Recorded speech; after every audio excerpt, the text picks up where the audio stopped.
ज़िक्रे हक़ के नूर से रोशन है इसकी सुबह व शाम, इसके हर गोशे में गूंजे हक़ ताला का कलाम। ये इदारा मजलिस-ए तालीमुल कुरान जिसका नाम।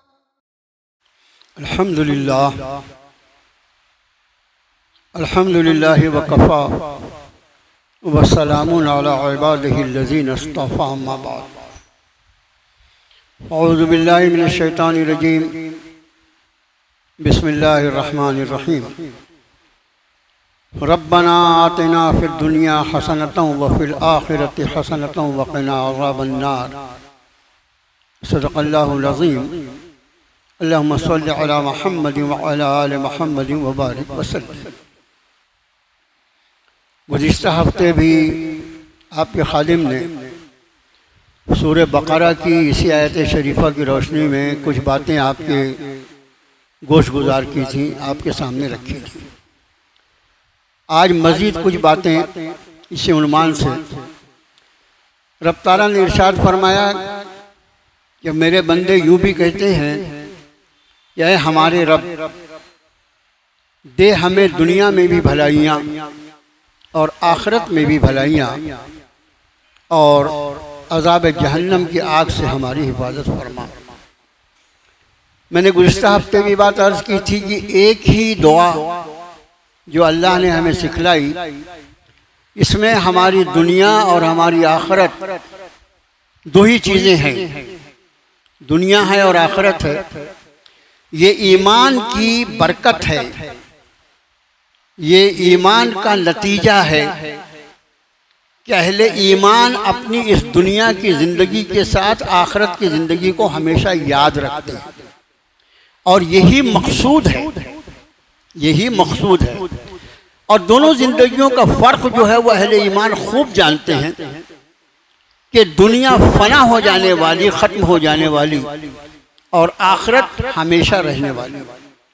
और जाहिर है कोई भी समझदार आदमी अगर उसके सामने इन दोनों चीज़ों को रखा जाए तो हर होशियार और समझदार आदमी जो है उसको अहमियत देगा, उसको फौकियत देगा, उसको अव्वलियत देगा जो हमेशा रहने वाली। और उसके मुकाबले में जो ख़त्म हो जाने वाली चीज़ है, हम ख़त्म होने वाले हैं ये तो दुनिया जानती है, लेकिन दुनिया खुद ही ख़त्म हो जाने वाली है। तो इसकी तलब क्या है? देखिए कुरान शरीफ की एक आयत शरीफा की रोशनी में, ये कुरान पाक का 27वां पारा है और उसमें एक सूरत शरीफा है। 27वें पारे की सबसे आखिरी सूरत है, सूरतुल हदीद। हदीद कहते हैं लोहे को। सूरतों के अलग अलग नाम है, तो एक सूरत का नाम जो है वो लोहा, उसमें लोहे का तस्करा है कि लोहा जो है वो नाजिल किया जाता है, उतारा, वो एक अलग मजमून है कि लोहा जो है उसके लिए नुज़ूल का लफ्ज़ इस्तेमाल रब ताला ने इरशाद फरमाया कि हम उसको ऊपर से उतारते हैं। अब उसकी क्या कैफियत होती है वो एक अलग बात है। बहरहाल उसी सूरह हदीद की एक आयत शरीफा में उस अल्लाह ने जो इस दुनिया का भी बनाने वाला है और आखिरत का भी बनाने वाला है, व इन्न लना लल आखिरत वल ऊला, बेशक आखिरत भी हमारी है और दुनिया भी हमारी है। दोनों जगह के बादशाह हकीकी हम हैं, दोनों जगह सिर्फ और सिर्फ हमारी हुकूमत है। ना दुनिया का कोई जर्रा किसी के कब्जे कुदरत में और ना आखिरत की कोई भलाई किसी के कब्जे कुदरत में। कितनी मरतबा हम ये आयत शरीफा अपने इमाम से नमाजों में सुनते हैं। बहरहाल रब ने फरमाया इल्मु, इल्मु, अपने इल्म में बिठा लो, इस बात को जान लो। ऐसा अंदाज कुरान शरीफ में चंद ही मकामात। इल्मु अन्नमल हयातु दुनिया लइबु व लहवु व ज़ीनतु व तफाखुरुम बैनकुम व तकासुरुन फिल अम्वाल वल औलाद। दुनिया की हकीकत वो रब इरशाद फरमा रहा है जिसने इस दुनिया को बनाया है।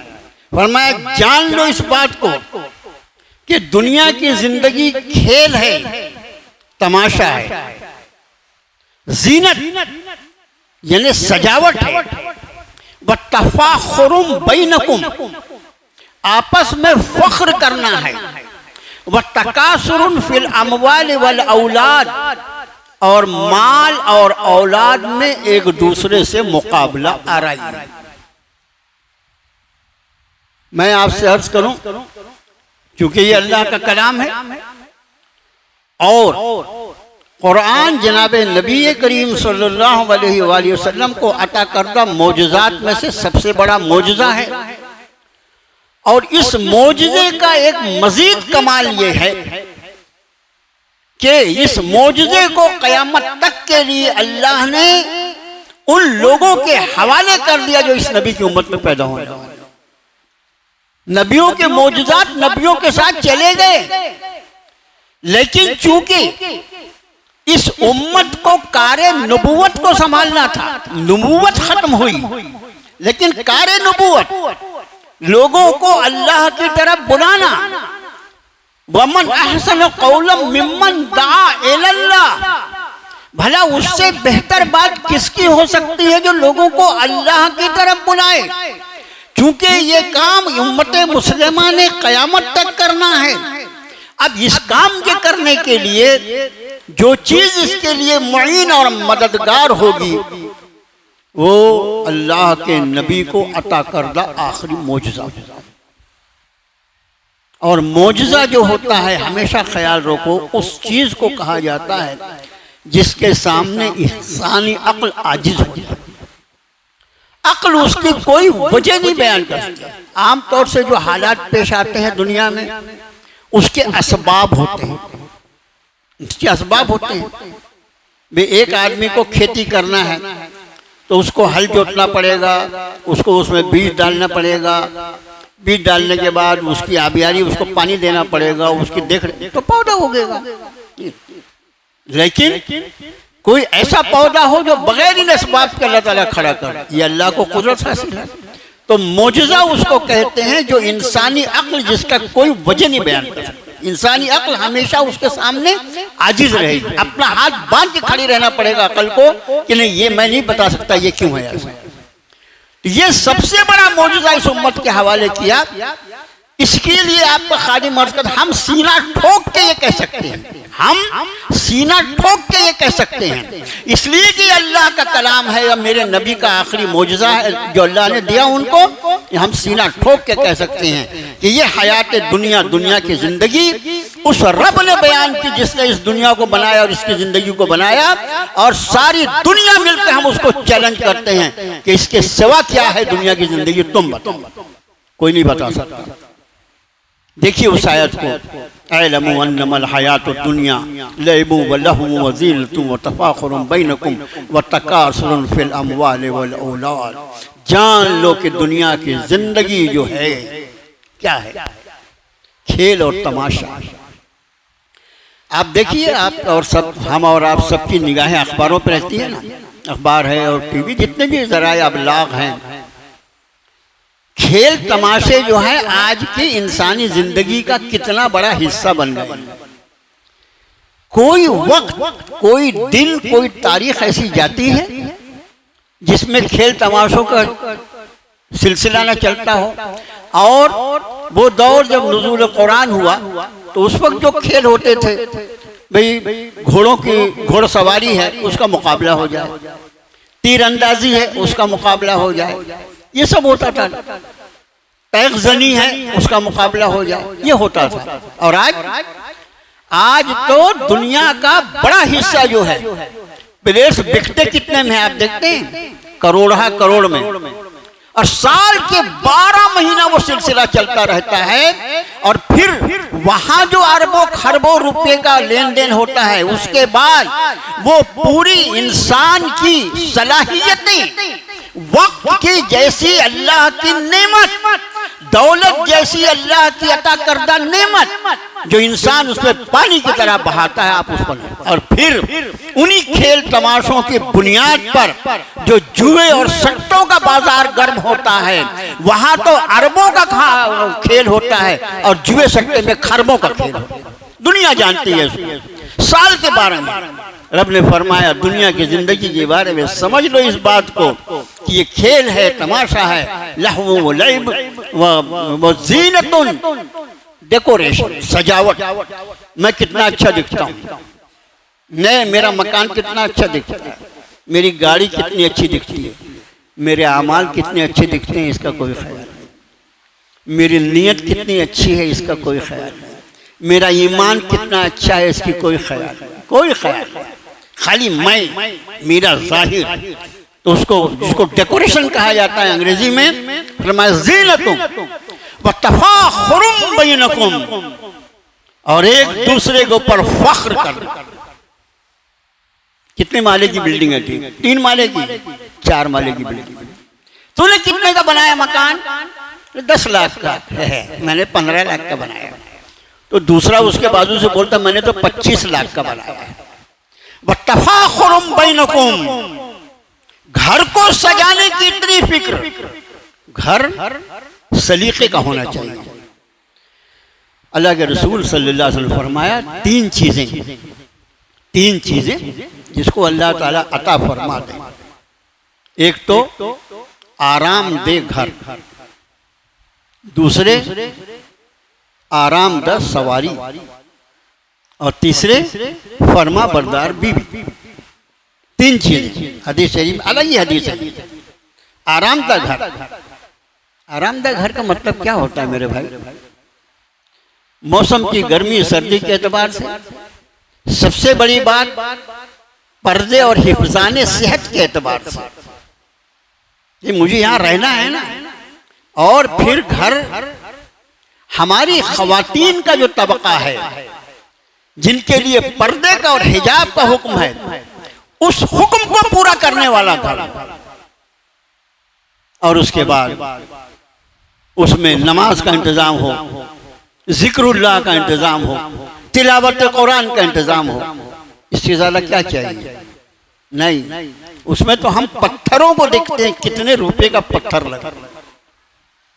तो एक बात फरमाई आपने, आरामदाह घर, फिर आरामदाह सवारी, और तीसरी बात फरमा बरदार मुत्ती बीवी। ये 3 चीजें जो हैं ये अल्लाह की खास अता है हदीस शरीफ की रोशनी में। मगर जब मेरा घर मैं बना रहा हूं तो उस वक्त मुझे ये भी ख्याल रखना चाहिए कि ये मेरा आर्जी घर है, ये मेरा आर्जी घर है। इस घर में मुझे चंद बरसों तक रहना है, और उसके बाद इससे भी कहीं ज्यादा लंबी मुद्दत मेरा घर जो मेरी कब्र। कभी घर को बनाते वक्त कब्र का ख्याल आता है, कभी घर को बनाते वक्त कब्र का भी ख्याल आता है कि ये घर जो है यहां चंद बरस रहना है, और वो घर जो है वो जिस दिन मुझे दफन किया जाएगा वहां से नफक़े सूर तक, जब सूर फूका जाएगा उस वक्त तक मुझे उस घर में रहना है। तो मुझे किस घर की ज्यादा फिक्र होनी चाहिए? किस घर की फिक्र? उस घर की जहां 1000 तमन्नाओं की और 1000 ख्वाहिशात के बाद भी मेरे बच्चे मेरे लिए वहां एक चादर भी नहीं बिछा सकेंगे। गद्दा और पलंग तो बहुत दूर की बात है, मेरे बच्चे और मेरी आल औलाद वहां एक चादर नहीं बिछा सकेगी।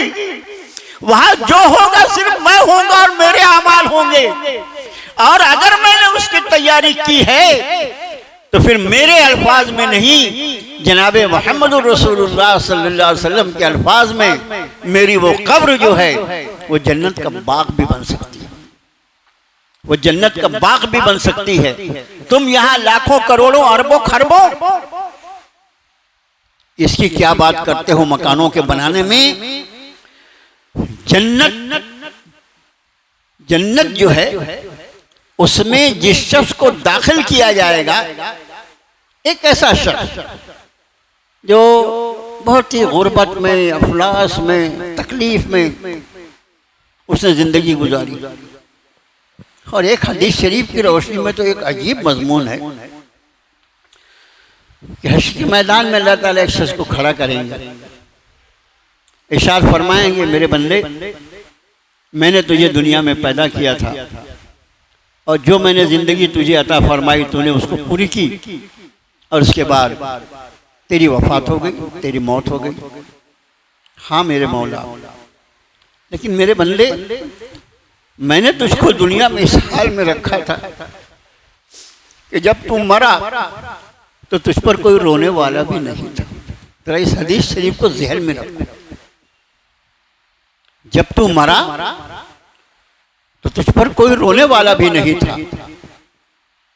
नहीं, इतना गैर मारूफ आदमी, इतना गैर मारूफ आदमी, लेकिन मोमिन। फरमाते हैं रब ताला जब तू मरा तो तुझ पर कोई रोने वाला भी नहीं था। हाँ मेरे मौला, हुआ तो ऐसा ही था। फरमाएंगे तेरी इस बेकसी को मैं जरिया बना के तुझको माफ कर देता हूं, इसलिए कि तुझ पर कोई रोने वाला नहीं था। ऐसे देने वाले आका है वो, ऐसे अता फरमाने वाले आका है कि किसी मरने वाले पर अगर कोई रोने वाला ना हो तो उसकी बेकसी को जरिया बना के उसकी मग़फ़िरत फरमा लेते हैं। ऐसे अल्लाह। बहरहाल हम ये अर्ज कर रहे थे, रब ने इरशाद फरमाया कि ज़ीनतुं सजावट तफ़ाख़ुरुम बैनकुम, और आपस में फख्र करना, व तकासुरुन फिल अमवाल वल औलाद, और माल और औलाद में एक दूसरे की मुकाबला आराई। ये जितने अल्फाज, जितने तर्जुमा है आयत का, इसमें से कोई चीज़ समझ के बाहर है या इसके सिवा हमारी इंसानी ज़िंदगी में कोई और चीज़ दिखाई पड़ती है क्या? देखो, आम इंसानों की ज़िंदगी, जिसका आखिरत का कोई ईमान ना हो, आखिरत पे उसका यकीन ना हो, उसको आखिरत का कोई ख्याल ना हो, जी रहा है जानवर की तरह ज़िंदगी। कितनी दुनिया समेट लूं, किसी का नुकसान हो जाए, किसी मेरे क्या ले डाला, मेरा पेट भर जाए, मैं और मेरी औलाद, उसकी छोड़ दो। वो मुसलमान जो अकीदा आखिरत का हामिल है, वो मुसलमान जिसको कल मरने के बाद अपने एक एक अमल का हिसाब देना है, उसकी भी जिंदगी का अगर यही हाल हो कि तकासुरुन फिल अमवाल वल औलाद, सिर्फ माल और औलाद की मुकाबला आराई। तेरा लड़का इंजीनियर है, मेरा लड़का डॉक्टर है, तेरा लड़का MBBS है, मेरा लड़का MD है, तेरा लड़का LLB है, मेरा लड़का LLM है, बस इतना ही। तकासुरुन फिल अमवाल वल औलाद। अब इसके बाद का मजमून फरमाया कमसल गैस, ये सब जो दुनिया है इसकी मिसाल जैसे बारिश।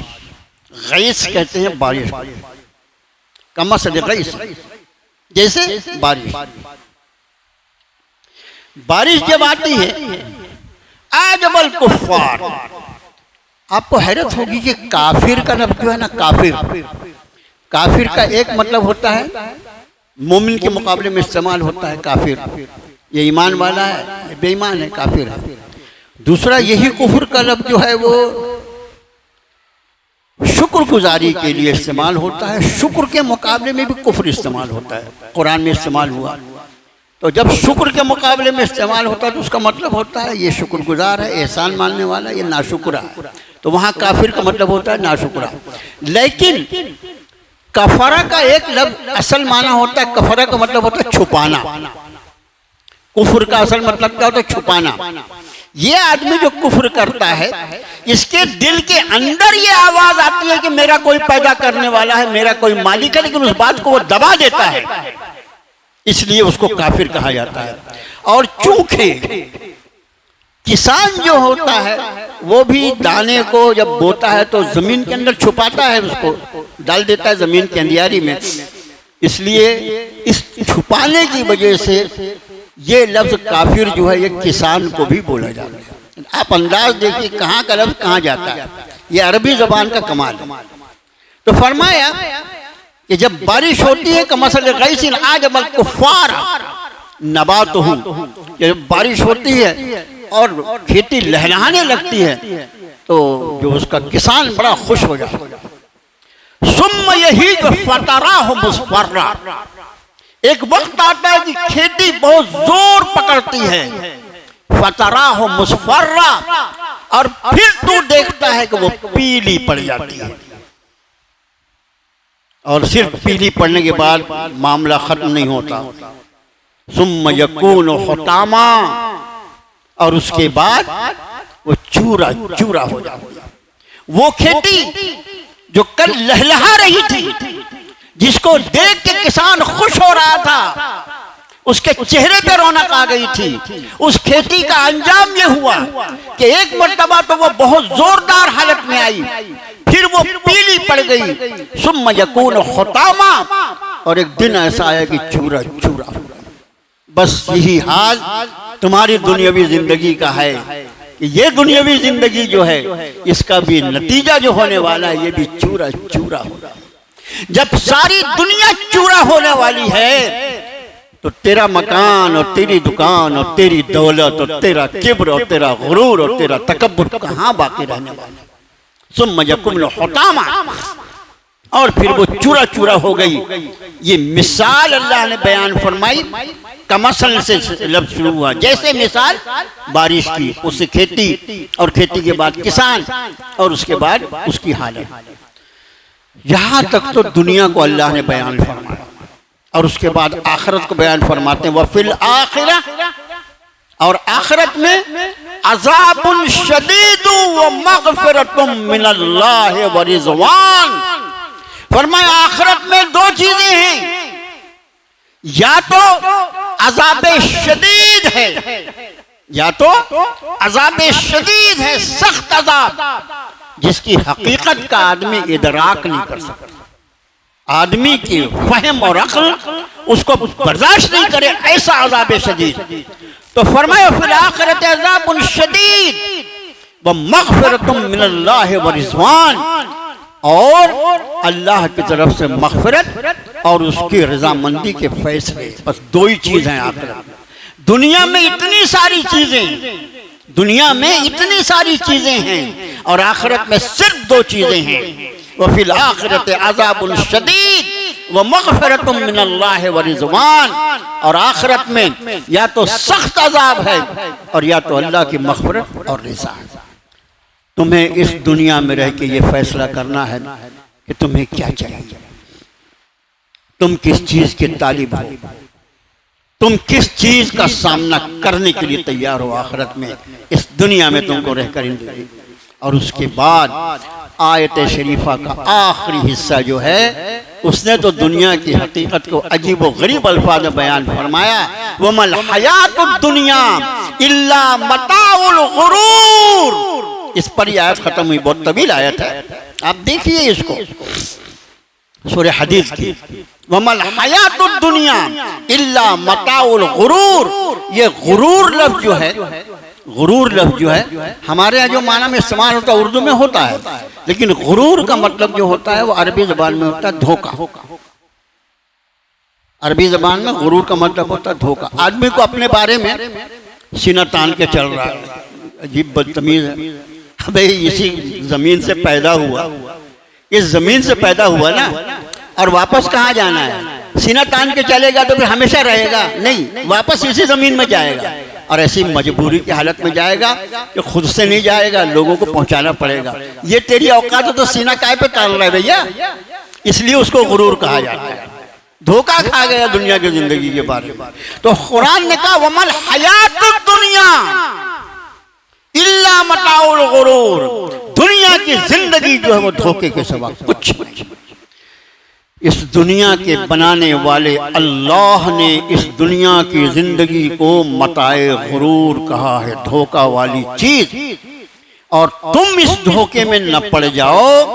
उस धोखे से बचाने के लिए अल्लाह ने इंसानों में अपने अंबिया को भेजा और उन पर अपनी किताबें नाजिल फरमाई, ताकि इस दुनिया की हकीकत इनके सामने आ जाए और दुनिया को वो ऐसा ही गुजारे जैसा अल्लाह के रसूल सल्लल्लाहु अलैहि वसल्लम फरमाते हैं, दुनिया सिजनुल मोमिन व जन्नतुल काफिर औ कमा क़ाल अलैहिस्सलातु वस्सलाम। हदीस शरीफ के अल्फाज कितने थोड़े से, दुनिया सिजनुल मोमिन, ये दुनिया मोमिन का कैद खाना है, मोमिन की जेल है।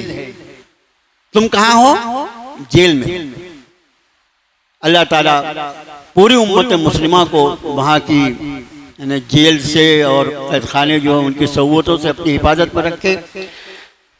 हमारा ये मुल्क जो है, यहाँ पर मुसलमानों का बहुत बड़ा तबका वो है जो यहाँ के हाकिम तबके के जुल्म और बर्बरियत की वजह से बरसहा बरस के लिए जेल में डाल दिया जाता है।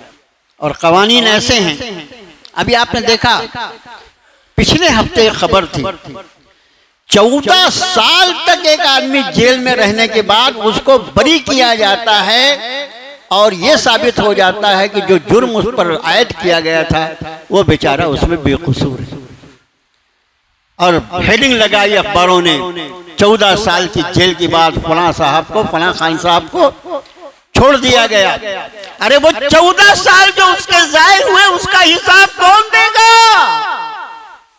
वो 14 साल जो कयामत पर के गुजरे उसके बाल बच्चों पर और उसकी पूरी नस्लों पर, उसके पूरे खानदान पर उसका हिसाब कहाँ होगा? यकीनी तौर पर एक यौम आखिरत होना जरूरी है, एक इंसाफ का दिन होना जरूरी है, जहां ऐसे जालिमों का गला पकड़कर इन मजलूमों को सामने खड़ा कर इंसाफ के तकाजे पूरे किए जाएं। अगर आखिरत न होती, अगर यौम आखिरत का ईमान न होता तो हमारा तो जीना मुश्किल हो जाता।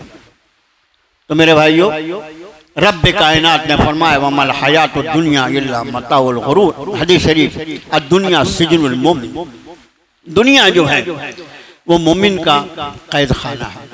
कैद खाना जो होता है वो चाहे कैसा भी हो, लेकिन कैदी जो होता है उसकी निगाह हमेशा उस तारीख पर रुकी रहती है जिस दिन उसको वहां से आजाद किया जाएगा। जिस दिन उसको आजादी का दिन जो होता है वो उसका सबसे ज्यादा खुशी का दिन, उसका ईद का दिन कहिए, जो भी कहिए, कैदी के लिए सबसे ज्यादा खुशी का दिन जो होता है वो कैद खाने से आजादी का होता है। इस एतबार से मौत का दिन क्या है हमारे लिए? ये मौत का दिन क्या है? मौत का दिन इस कैद खाने से आजादी का दिन है। इसलिए जनाब रसूलुल्लाह सल्लल्लाहु अलैहि वसल्लम फरमाया कि मौत ईमान वाले के लिए अल्लाह की तरफ से तोहफा है। मौत ईमान वाले के लिए, ईमान वाले के लिए। बाकी वो जो है दूसरा गिरोह, उसके लिए तो अल्लाह की पनाह, उसको कोई बयान करने जैसी चीज ही नहीं है। और अद्दुनिया सिजनुल मोमिन व जन्नतुल काफिर औ कमा क़ाल अलैहिस्सलातु वस्सलाम, और जो कुफ्र करने वाले हैं, जो इनकार करने वाले हैं, उनके लिए जन्नत है। दिखाई भी दे रहा है ना। ये हदीस शरीफ इसलिए आपके खादिम ने अर्ज किया कि किसी को अगर दुनिया बहुत वाफर मिकदार में बारी ताला ने अता फरमाई है, एक मोमिन, अरे उसकी तरफ निगाह उठाना भी इसकी शान के खिलाफ है। जिस मोमिन का असल ठिकाना अल्लाह ने जन्नत बनाया है, वो इस दुनिया पर, जो दुनिया सरापा धोखे का घर है, जिस दुनिया से जिस दिन इसको वापस बुलाया जाएगा इस गैर मोमिन को, तो उसकी हालत ऐसी होगी हदीस मुबारका की रोशनी में कि एक आम आदमी ना उसको पढ़ सकता, ना सुन सकता, ना बर्दाश्त कर सकता। जिसे कुरान ने कहा वन्नाज़ियात ग़रक़ा, कसम उन फरिश्तों की जो डूब कर उसके जिस्म में उसके रूह को खींच के निकाली। और ईमान वालों के लिए कहा वन्नाशितात नश्ता, कसम उन फरिश्तों की जो आसानी से बंधन को खोल देते हैं, आसानी से बंधन को खोल देते हैं। जैसे हमारी जड़ गठान होती है, खींचा और खुल गई। तो ये मोमिन, ये तो पूरी तैयारी में बैठा हुआ था कि कब मेरे रब की तरफ से मेरा बुलावा आए और मैं अपने रब की बारगाह में बुलाया जाऊं, ले जाया जाऊं। तो इसकी रूह तो मुंतजिर थी उस बात की, इसलिए उसके लिए कुरान ने वन्नाशितात नश्ता कहा। कसम उन फरिश्तों की जो आसानी से बंधन को खोल देते हैं, उसकी रूह इस तरह निकाली जाती है जैसे गीले आटे से बाल निकाला जाता है। और उसकी मरदूद की रूह इस तरह निकाली जाती है, जिसको वन्नाज़ियात गरक़ा, उसकी रूह ऐसी निकाली जाती है जैसे किसी रेशम के कपड़े को खारदार कीले लगे हुए तख्ते पर डाल के उसको खींचा जाए कि जिसका एक एक रेशा रेशा अलग हो जाए, इस तरह उसकी रूह को खींचा जाए। अद्दुनिया सिजनुल मोमिन व जन्नतुल काफिर, बस वही दुआ, रब्बना आतिना फिद दुनिया हसना व फिल आखिरति हसनतन व क़िना अज़ाबन नार। ऐ हमारे रब, हमारी दुनिया को भी भलाइयों से नवाज दे, भलाइयों से भर दे मौला, और हमारी आखिरत में भी हमें भलाइयों से नवाजना और हमें आग के अज़ाब से बचा लेना। सल्लल्लाहु तआला अला खैर खल्क़िही मुहम्मद।